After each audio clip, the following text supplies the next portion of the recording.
in Surrey. And today he's going to give us a talk on reverse shoulder replacements and the complications in dealing with those. This is a really key topic because at the moment we can see that the amount of people requiring reverse shoulder replacement in trauma, for example, is increasing. So it is a hot topic. So please do pay attention. So without further ado, I will leave you with Mohammed. Thank you, David, and thank you everyone for attending this topic. As David has rightly said, this is actually part 2 of the talk I gave a few weeks ago on reverse shoulder replacements. And now we're going to talk about complications and how to manage these, especially that now reverse shoulder replacement is a very popular procedure. So all of us are involved in it one way or another, and so it is expected it will be coming in the exam more and more. And basically the commoners, because it is a common procedure, what would happen is that you might have Viva stations or basic sciences stations talking about complications. Some of it might be a bit technical, but I'll just give a comprehensive talk, take whatever you'd like to take, and leave the rest.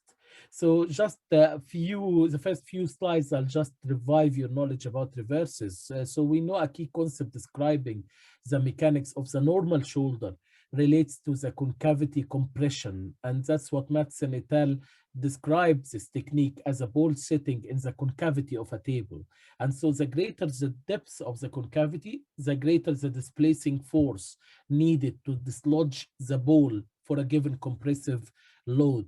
And so in the normal shoulder, the rotator cuff muscles provide the compression or the compressive load.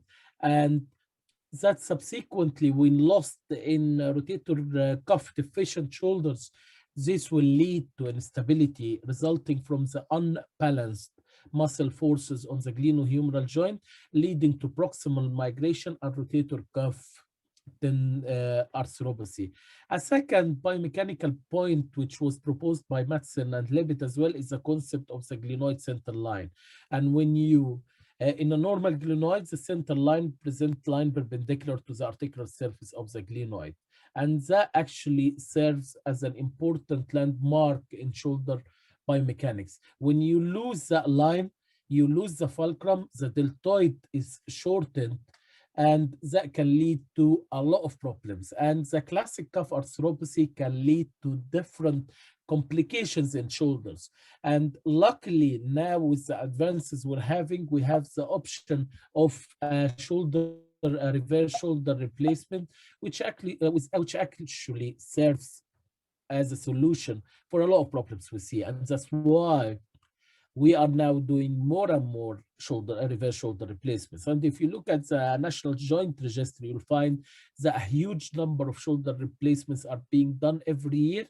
Actually, the number has doubled more than once from 2013 till now. The problem we had with shoulder replacements was the complications rate. And although of all the advances over the years, starting from the first shoulder replacement done by Charles Neer, who many would regard as the godfather of shoulder replacements, who tried to reproduce a normal shoulder mechanics initially. However, the problem was always in rotator cuff deficient shoulders because this was associated with high failure rate. And everyone thought about the solution, which is actually achieving a stable center of rotation. And over the years, there was important alterations from different designs, mainly influenced by the hip. It's a very successful hip replacements. However, basic principles here you couldn't really apply, and the problem was always losing the fulcrum and the inability to achieve a stable center of rotation. And the main problem associated with all these designs that was modified over the years was the inability to achieve a stable center and having excessive torque and shear forces at the glenoid component. And it was until this man in 1985 proposed the basic concepts of reverse shoulder replacement by having a medialized center of rotation and distalized center of rotation in the humerus. That decreases the shear forces and create a greater lever arm of the deltoid, putting the deltoid at a biomechanical superior position. And so the patient will be able to achieve good range of motion ultimately. However, this is without, this is obviously, you can see how to modify from the first picture on the right to the left side by increasing distalization of the center of rotation. We now use the reverses for trauma initially, and that's mainly because we realize that it is, if in certain cases, if the initial fixation fails, the salvage procedures involving a reverse shoulder replacement, and this is a paper we published from Zurich, show they are associated with drastic complications. And more now, because we do more reverses, we are seeing more complications. And although with all the advances we have nowadays with Blueprint and with other custom-made implants, we still are seeing more complications. So first, what was the problems with the initial designs by Gramont?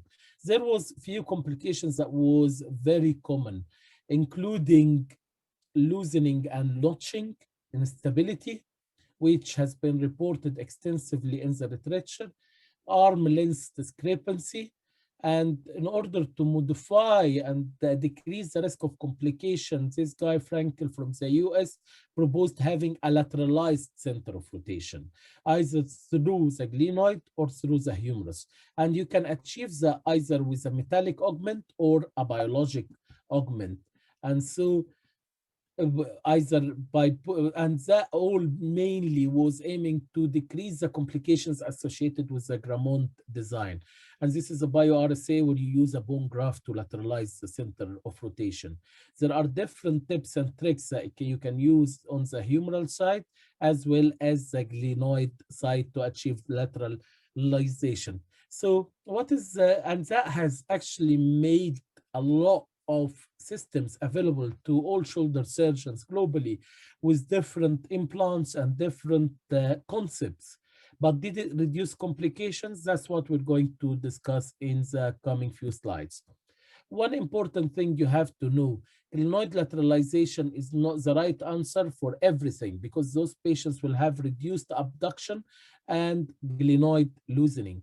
While humerus lateralization patients will have reduced abduction as well and the risk of instability.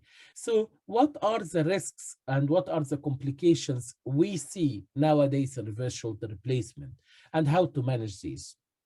So initial results by Busali have revealed that there is a 15% complication rate in shoulder replacements. And this was published in JBJS America in 2006. But there is a big concern about this paper that 3/4 of the 7,000 total shoulder replacements were performed by surgeons who would do less than 2 shoulder replacements a year. So we know it's not rocket science. We know that if you do less, the risk of you having more complications is high. And so with that, and then generally speaking, we know that these are the complications that can happen in any replacement we do in the shoulder. For anatomic, the main complications are glenoid loosening and rotator cuff dysfunction, while with him is glenoid erosion as well as rotator cuff dysfunction. But we will focus on reverse shoulder replacement because we are seeing a lot of these are done nowadays, and a lot of these are being revised and presenting to us with some of these complications. The commonest complications are notching, failures either on the base plate or bone failure on the acromial side, as well as intraoperative glenoid fractures. We'll discuss them in details. We looked at 159 reverses and we reported similar complications in these. as well. And we're going to go through this in detail. Similar pictures are reported everywhere. Of course, whenever you're doing any replacement, this is a drastic complication you're thinking of. Personally, that's my experience. Either it is a hip hemi or a reverse shoulder replacement. And so infection was reported to be around 1% in primary total. However, it is up to 5% in a reverse shoulder replacement. And that's something you should mention in the exam. And mainly that happened because those patients have large dead space because your extensive excision you're undertaking. You have the liberty to take the cuff out, release the capsule, you can take more bone out. Also, there is absence of living tissue cover such as the rotator cuff. These patients are usually older population, and there is a consensus nowadays among shoulder replacement, shoulder arthroplasty surgeons. Personally, I would think twice if I'm going to offer an anatomic to someone above the age of 75. If I see someone at the age of 80 with a intact rotator cuff tendon, I'll be worried that this will fail, so I'll have a low threshold to offer them a primary reverse shoulder replacement. And also, it is a viable and very valid revision option. So these patients also have multiple previous surgeries. The commonest organism here is still Staph aureus, but P. acnes is a very common and very popular organism in shoulders. And the problem with infection in shoulder replacements, and this is one of the papers you can easily cite, that they don't come very clear because the majority of patients will have normal white cell count, normal ESR, and normal CRP. So 75% plus of these patients will have normal inflammatory markers and will have negative evidence of acute inflammation when you take histological specimens. So this paper is actually a bit of an alert for shoulder surgeons, and that actually would be an indication. If you don't have a proven infection, treat it as if it is an infection, and you should be a bit more aggressive in shoulders compared with others. We have the same classification for infections here. So if you find positive cultures at the time of surgery, I'll do the debridement, do histology, find specific antibiotics, and have a close clinical observation. If it is in the first 30 days, I'll go and use their approach, and many of what we follow in arthroplasty in shoulders is based on what we learned from our colleagues undertaking hips and knees, because they had extensive evidence over the years.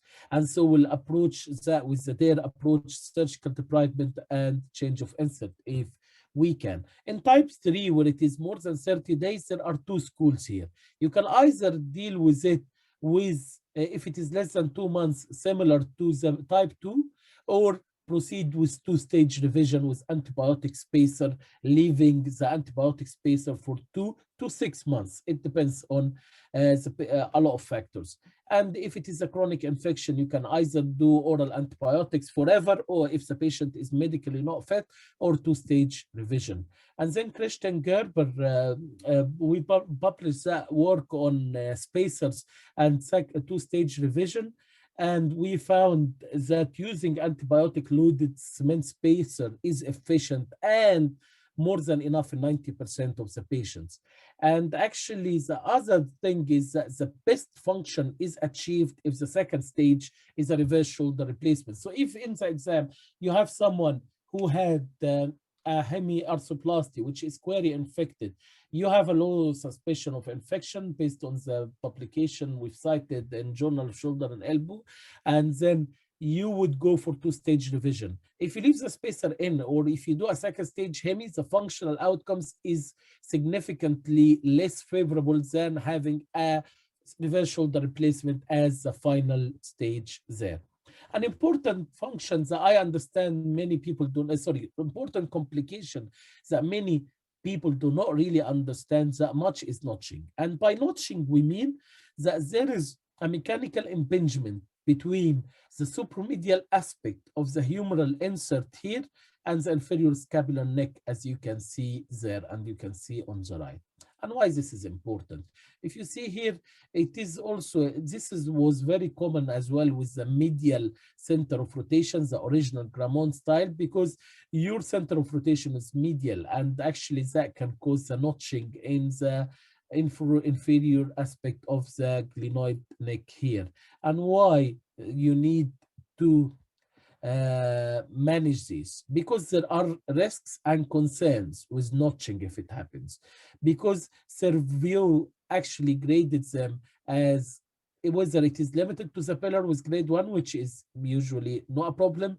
With grade 2, it will be in contact with the lower screw. In grade 3, it is actually over the lower screw, and in grade 4, it extends under the base plate.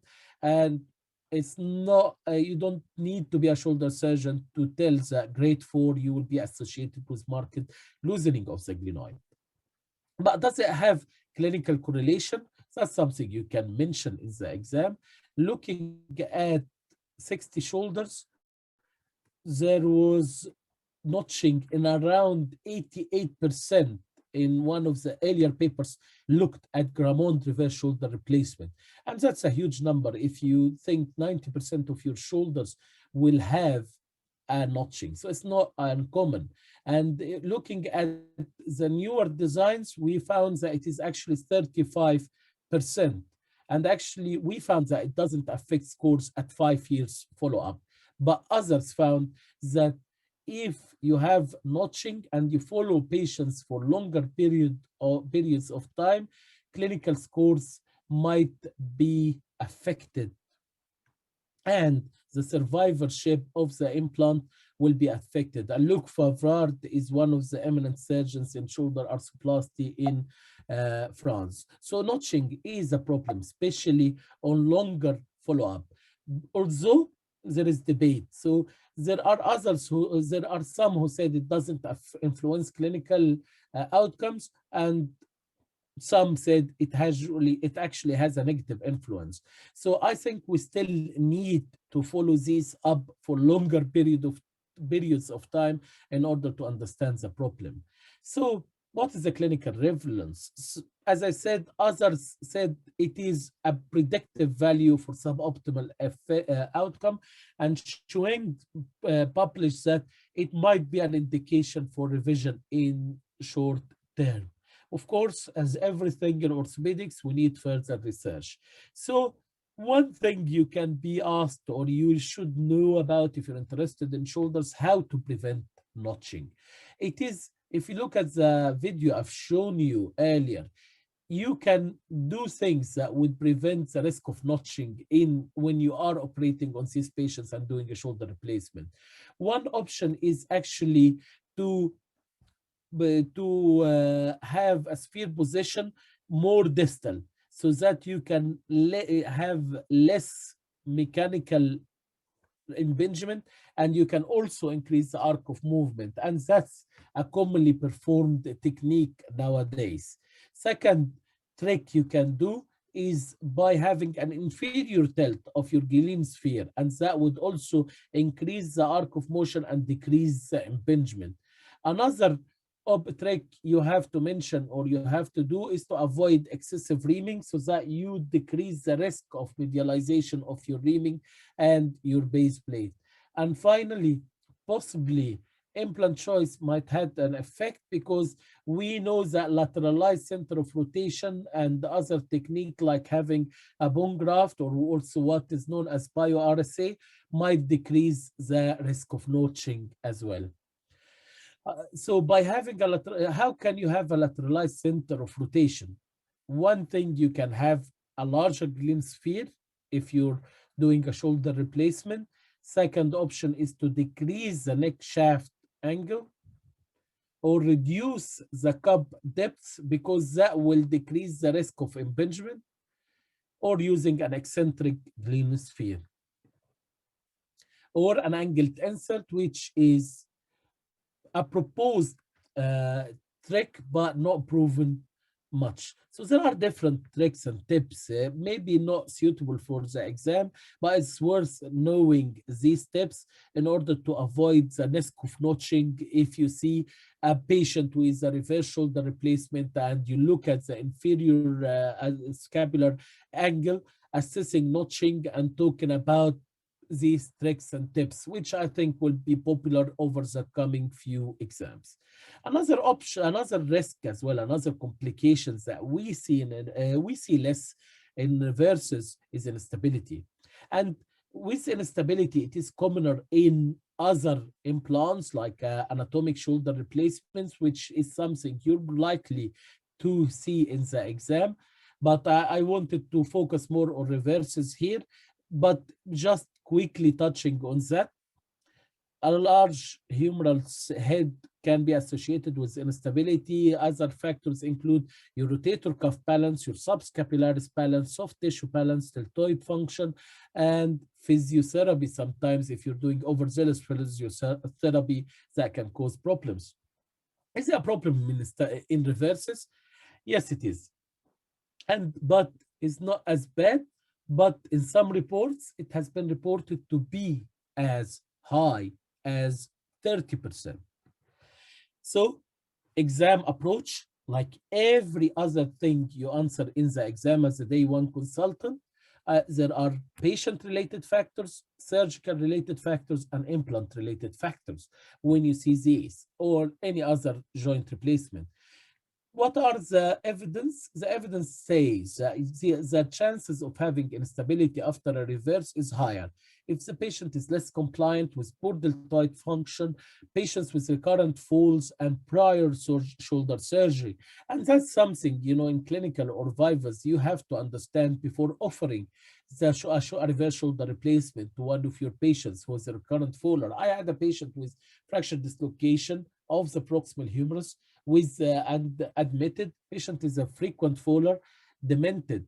I would have a very high threshold to offer a shoulder replacement there.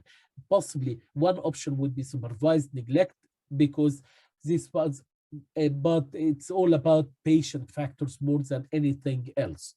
The other factors is surgical factors. Approach, there is, I will talk about approach later on, but you can have other risk factors there related to malposition of components, which would be applied to any joint replacement. Humeral length discrepancy, not an important factor here. Dead space and having a hematoma. And I think deltoid tension is a crucial point here, and also preservation of the soft tissue envelope. So what about the approach? Theoretically, it is said that you can have less instability with superlateral approach because of preservation of subscapularis. The problem with the superlateral approach is it's not extensile, so you can be putting a shoulder replacement in and you have a fracture, and then it's very hard to extend the approach through the superlateral approach. With deltopectoral, I can open the whole arm through a deltopectoral approach by going anterolateral in the humerus and as distal as you can. That's another risk. The other risk as well is maintaining soft tissue balance and approaching the inferior glenoid. So in the exam, there is no right answer, but it's worth knowing that. Although, having said that, there is recent evidence saying that there is no difference in stability comparing the two approaches together. Surgical factors, so we hate to blame ourselves, but humeral length discrepancy, which is important, which can cause a problem, especially if you're doing a revision or in a fracture case. And that's why there are a few tips and tricks when you're doing a reverse shoulder replacement for a complex proximal humeral fracture in order to avoid placing the humeral component too low in those with humeral loss. So other aspects as well, malposition of the components, and usually we aim somewhere between 0 to 20 degrees retroversion, which are technical bits you can mention in the exam if you are discussing that deep into your viva station. It's crucial to preserve the soft tissue envelope, although now there is some surgeons actually not very keen on reattaching the subscapularis. Also, personally, I think still soft tissue cover on the components.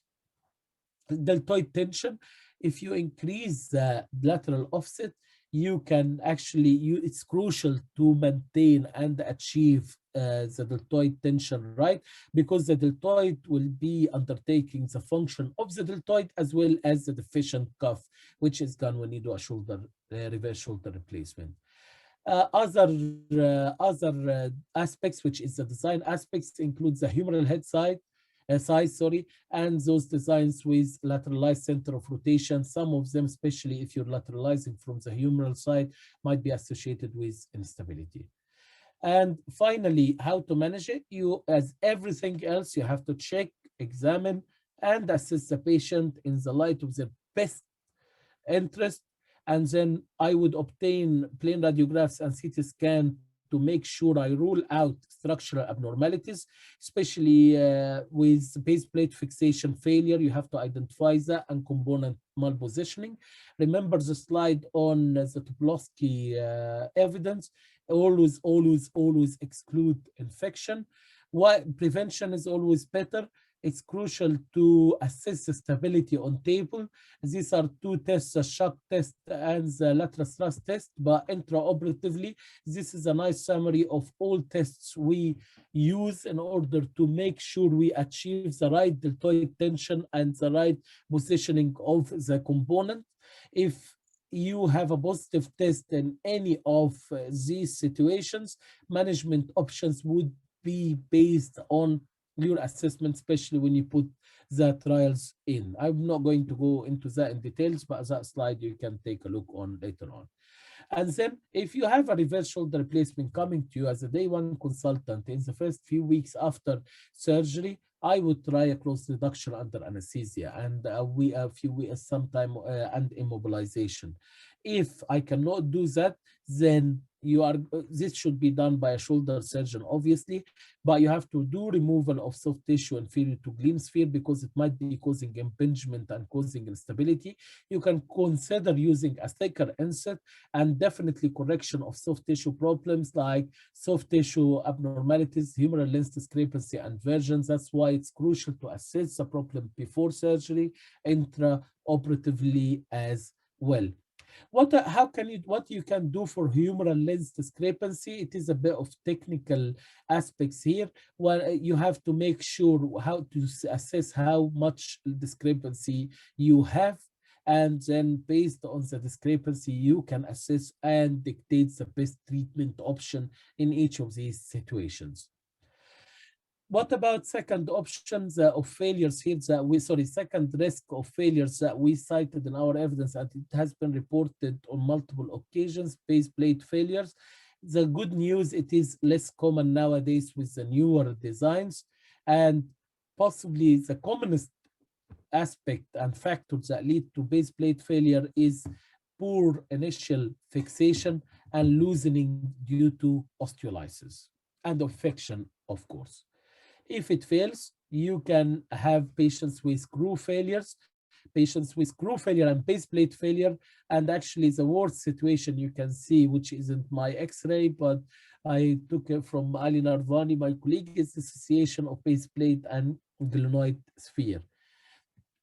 If also another technical errors that sometimes happen while doing the procedure is having soft tissue interposition or incomplete removal of the peripheral rim of bone on glenoid. Other preventive methods which you mentioned, the inferior tilt, and obviously using locking screws, which we orthopedic surgeons are very, very keen on using nowadays. If it fails, I would go for two-stage revision. If you're confident, you can go for single-stage revision plus or minus bone grafting. So what is next? This is becoming more common. We see it in my hospital at least once a month nowadays in shoulders. Prevalence is 1.6 to 2.3, and that's based on previous evidence. More and more are actually coming to us nowadays. Contributing factors for periprosthetic fractures includes elderly population, weak bone quality, osteolysis. If you do excessive reaming of humeral cortex, or if you do eccentric placement of the humeral component, and these are all aspects and factors it's better you should identify as early as you see them.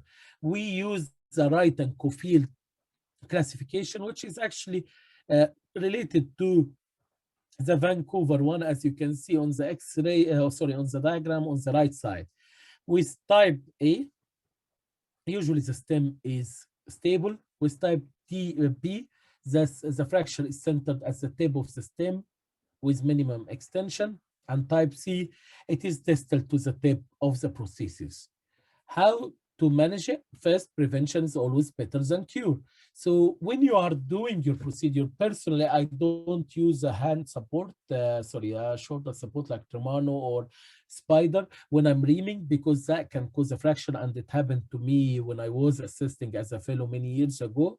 Also, you have to be extra cautious and avoid forceful external rotation.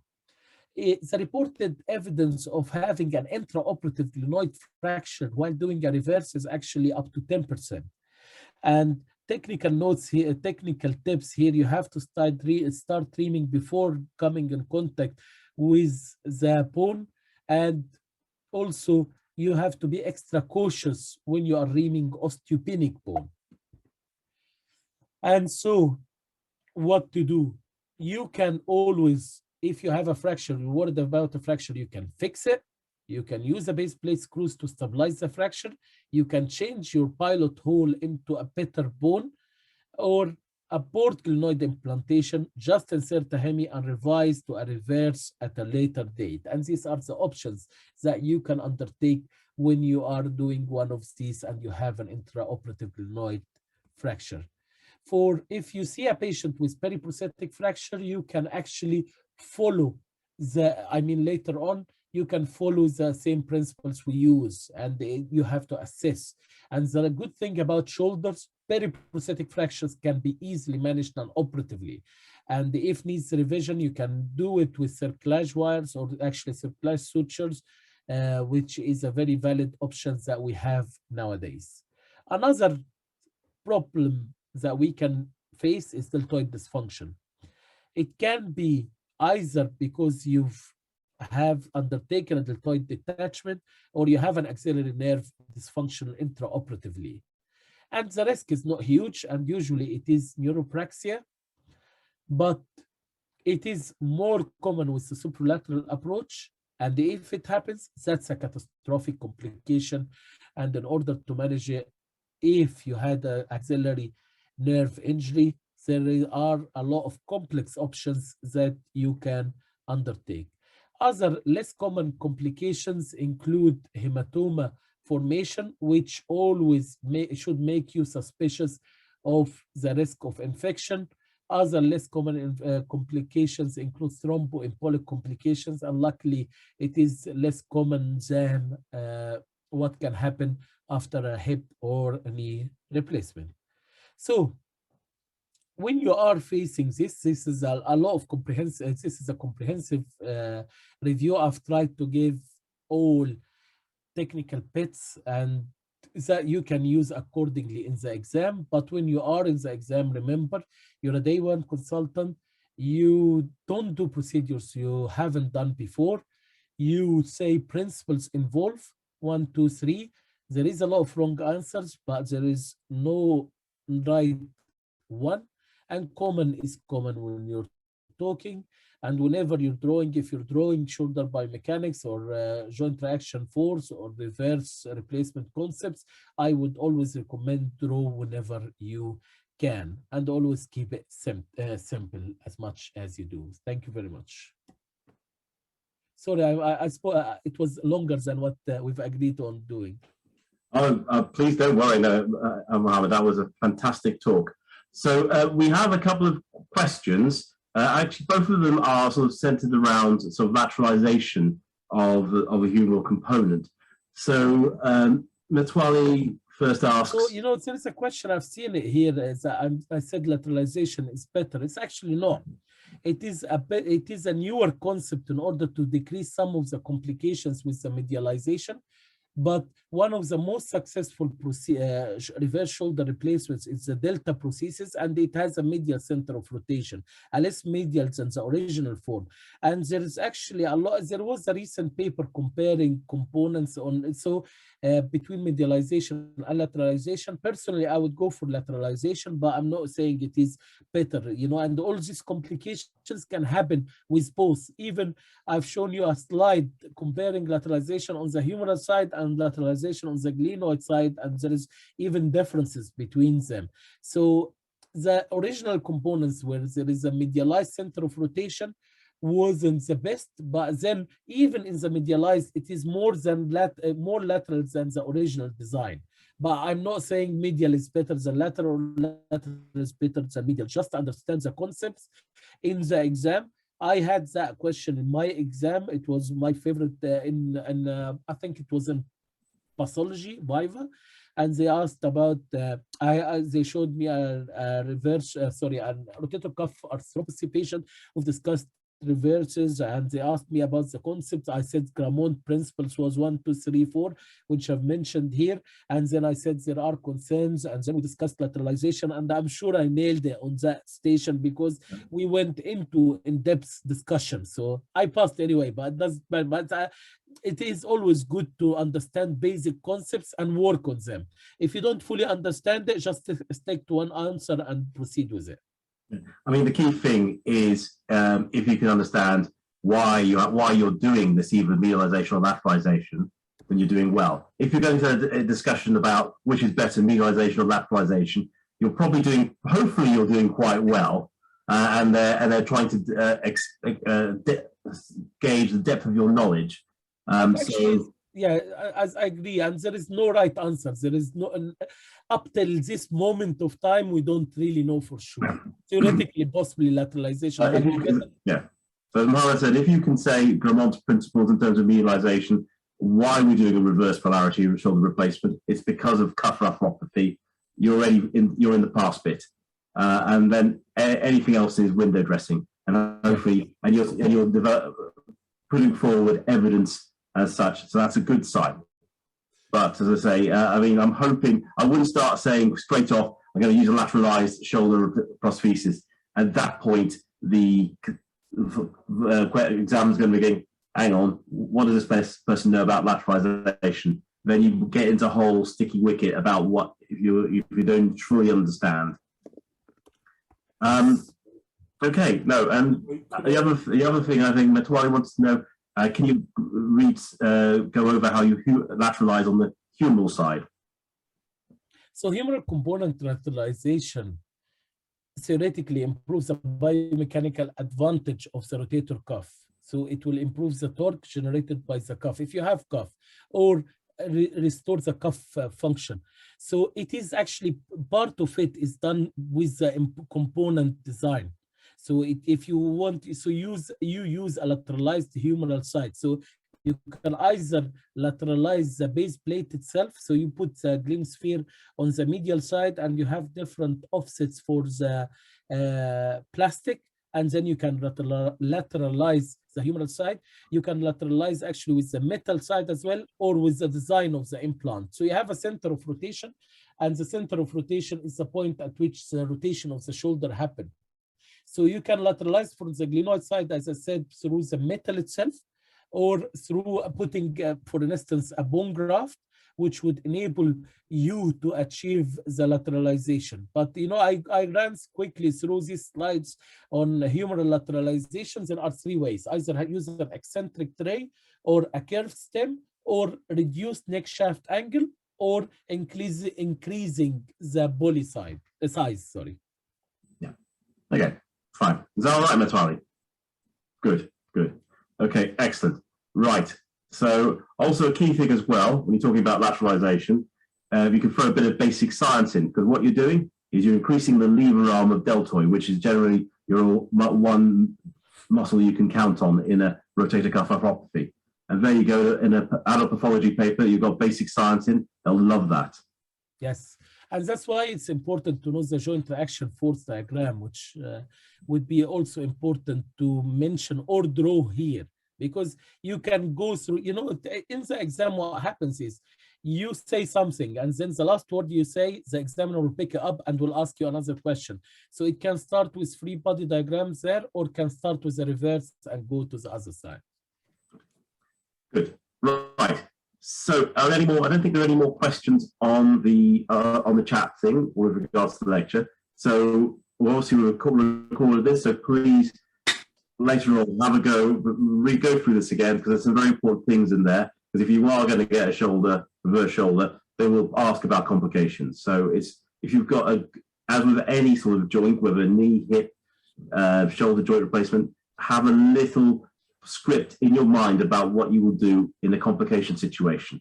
Yes. Okay, and if you've got that prepared, you'll make your life a lot easier in the exam. So I know we say you can prepare for basic science, but you can prepare for some of the adult pathology ones, because you will know there'll be an infection one, there'll be a complication one, again, as well with the trauma as well.